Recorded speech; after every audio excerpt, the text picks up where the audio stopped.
Évangile de Jésus-Christ selon saint Marc. Jésus traversait la Galilée avec ses disciples et il ne voulait pas qu'on le sache, car il les instruisait en disant: le Fils de l'homme est livré aux mains des hommes, ils le tueront, et 3 jours après, il ressuscitera. Mais les disciples ne comprenaient pas ces paroles, et ils avaient peur de l'interroger. Ils arrivèrent à Capharnaüm, et une fois à la maison, Jésus leur demandait: de quoi discutiez-vous en chemin? Ils se taisaient, car sur la route, ils avaient discuté entre eux pour savoir qui était le plus grand. S'étant assis, Jésus appela les 12 et leur dit: si quelqu'un veut être le premier, qu'il soit le dernier de tous et le serviteur de tous.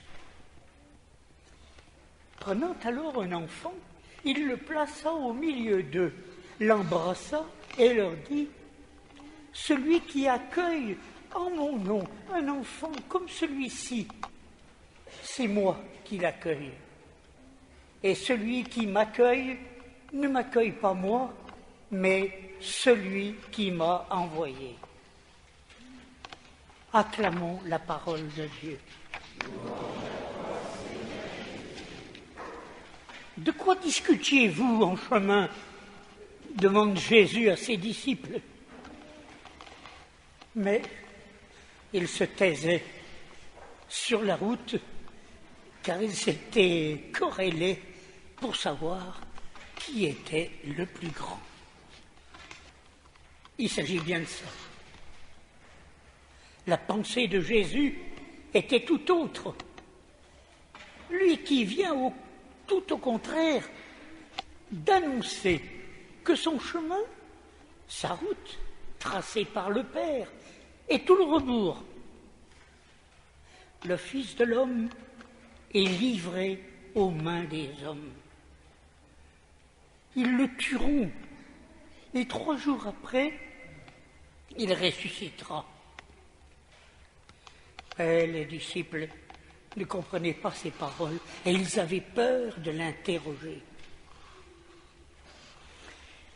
Effectivement, les projets ne peuvent pas être plus en contradiction.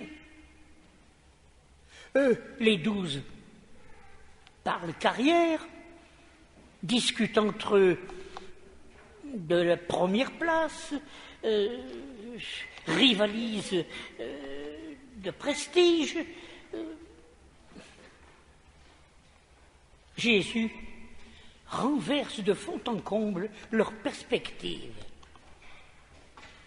Si quelqu'un veut être le premier, qu'il soit le dernier de tous et le serviteur de tous. Et joignant le geste à la parole, voulant être bien compris et ne pas soulever des murmures, il prit un enfant, il le plaça au milieu d'eux, l'embrassa et leur dit: celui qui accueille en mon nom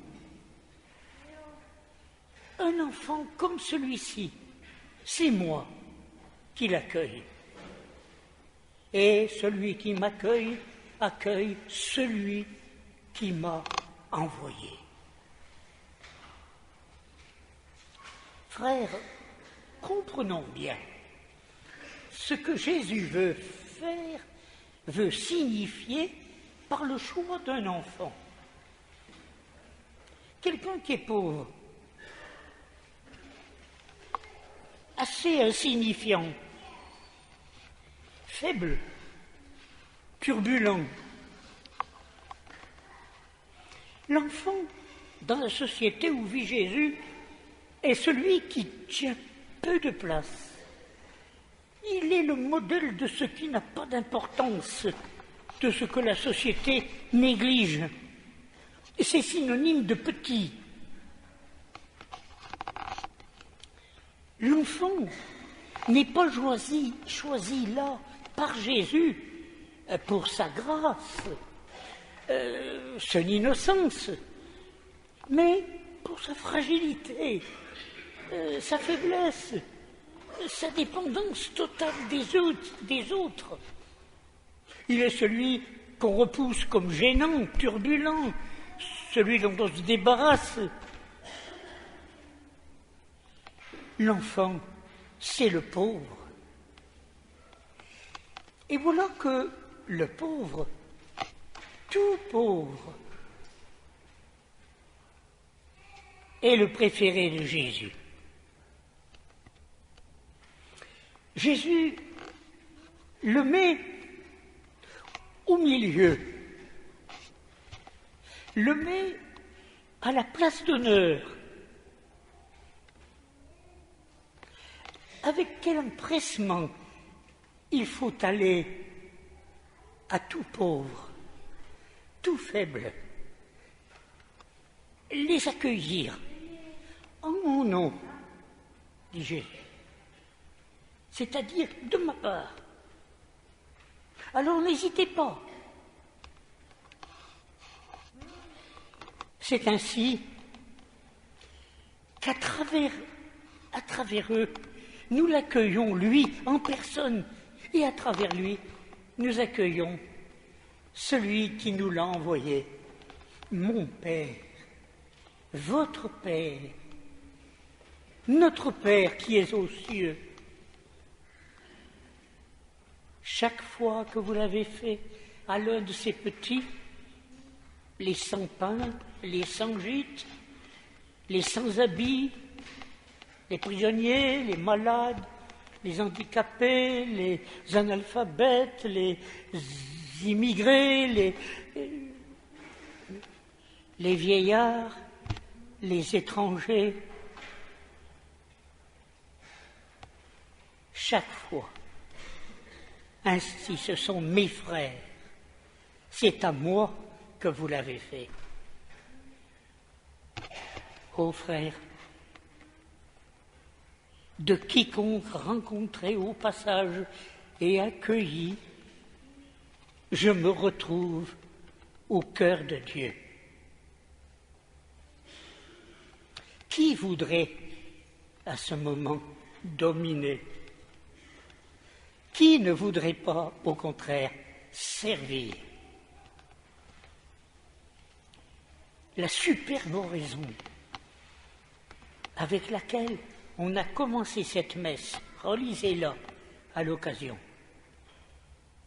Seigneur, tu as voulu que toute la loi consiste à t'aimer et à aimer ton prochain. Donne-nous de garder ton commandement.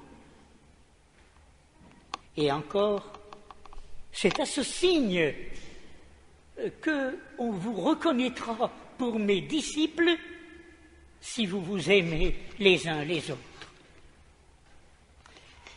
Frères, voilà de quoi vivre une sainte semaine.